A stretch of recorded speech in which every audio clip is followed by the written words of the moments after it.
മറ്റൊരു വാർത്തയിലേക്കാണ് ഇനി. LDF-ലെ തോൽവിയിൽ കൂട്ടുത്തരവാദിത്തമെന്ന് മുൻമന്ത്രി പി രാജീവ്. എറണാകുളം ജില്ലയിലെ തോൽവിയുടെ മുഴുവൻ ഉത്തരവാദിത്തവും തലയിൽ കെട്ടിവെക്കരുതെന്ന് പി രാജീവ് പറഞ്ഞു.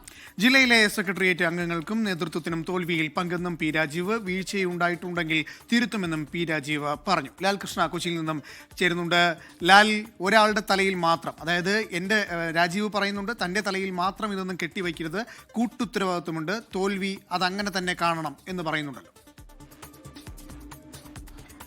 രാജീവ് അങ്ങനെ പറയുന്നുണ്ടെങ്കിലും അങ്ങനെ ആയിരുന്നില്ല ജില്ലാ സെക്രട്ടറിയിലെ അവസ്ഥ എന്ന് പറയുന്നത്. അതുകൊണ്ട് തന്നെയാണ് വളരെ വികാരഭരിതനായി തന്നെ അദ്ദേഹം ആ കാര്യത്തിൽ അഭിപ്രായം പറയേണ്ടി വന്നത്. കാരണം നിയമസഭയുമായി ബന്ധപ്പെട്ടുകൊണ്ടുള്ള തിരഞ്ഞെടുപ്പിന്റെ സമയത്ത് ആ സ്ഥാനാർത്ഥികളെ നിർണയിച്ചതടക്കമുള്ള കാര്യങ്ങളിൽ അല്ലെങ്കിൽ ഈ പ്രചരണവുമായി ബന്ധപ്പെട്ട മുഴുവൻ സംവിധാനങ്ങളും കളമശ്ശേരി എന്ന് പറയുന്നൊരിടത്ത് പൂർണ്ണമായും കോൺസെൻട്രേറ്റ് ചെയ്തിരിക്കുന്ന ഒരു അവസ്ഥയായിരുന്നു എന്നുള്ളതാണ് അംഗങ്ങളുടെ എല്ലാവരെയും പൂർണ്ണമായ വിമർശനം. കഴിഞ്ഞ ദിവസം സെക്രട്ടേറിയറ്റിലും സമാനമായ വിമർശനം രാജീവിനെതിരെ ഉയർന്നിരുന്നു. അതിൽ പ്രധാനമായിട്ടും പറയുന്ന കാര്യമെന്ന് പറയുന്നത്, ഒരാൾ ഏകീകൃതമായി ഈ തീരുമാനങ്ങളെല്ലാം എടുക്കുന്നു, സെക്രട്ടറി നേരിട്ട് വരുന്നു, സെക്രട്ടറി ഈ തീരുമാനങ്ങൾ അറിയിക്കുന്നു. ജില്ലാ സെക്രട്ടറി സതീഷിനെയാണ് ഉദ്ദേശിക്കുന്നത്. സെക്രട്ടറി സ്ഥാനാർത്ഥിയെ പ്രഖ്യാപിക്കുന്നു. മറ്റ് ചർച്ചകളോ മറ്റു കാര്യങ്ങളോ ഒന്നുമില്ലാതെ ഏകപക്ഷീയമായ നിലപാടിലേക്ക് പോകുന്നു. ഇതിന് പിന്നിൽ ജില്ലയിലെ മന്ത്രിയായിരുന്ന പി രാജീവാണ്. ജില്ലയുടെ മന്ത്രി എന്ന് പറയുമ്പോഴും രാജീവ് കളമശ്ശേരിയുടെ മാത്രം മന്ത്രിയായി നിൽക്കുകയായിരുന്നു എന്നൊരു പ്രത്യേകത കൂടി ഉണ്ടായിരുന്നു. ഇതെല്ലാം തോൽവിക്ക് കാരണമായിട്ടുണ്ട്. മാത്രമല്ല, ഈ തിരഞ്ഞെടുപ്പിന് നേതൃത്വം നൽകിയ പിണറായി വിജയൻ തന്നെ പ്രതിപക്ഷം നേതൃസ്ഥാനത്തേക്ക് എത്തുന്നത് നാട്ടിൽ ഒരു തെറ്റായ സന്ദേശം നൽകും എന്നൊരു കാര്യം കൂടി ഇന്ന് ജില്ലാ കമ്മിറ്റിയിൽ അഭിപ്രായമായി ഉയർന്നിട്ടുണ്ടായിരുന്നു. നാട്ടുകാരുടെ ഇടയിൽ നിന്ന്, ജനങ്ങളുടെ ഇടയിൽ നിന്ന് പാർട്ടി വലിയ രീതിയിൽ അകന്നു കഴിഞ്ഞു.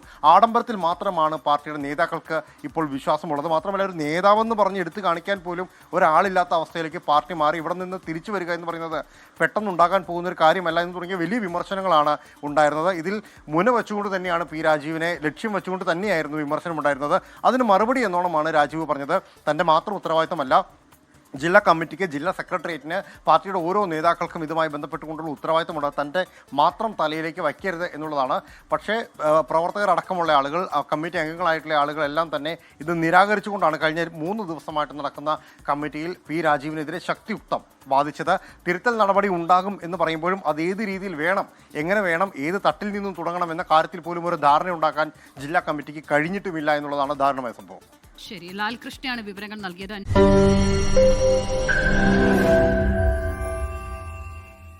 ലോകത്തെവിടെയായാലും ഏത് സമയത്തും 24 വാർത്തകളും ഓഗ്മെന്റഡ് റിയാലിറ്റി പാക്കേജുകളും എക്സ്പ്ലെയിനറുകളും വിശദമായി കാണാൻ ഞങ്ങളുടെ യൂട്യൂബ് ചാനൽ നിങ്ങൾക്ക് സബ്സ്ക്രൈബ് ചെയ്യാം.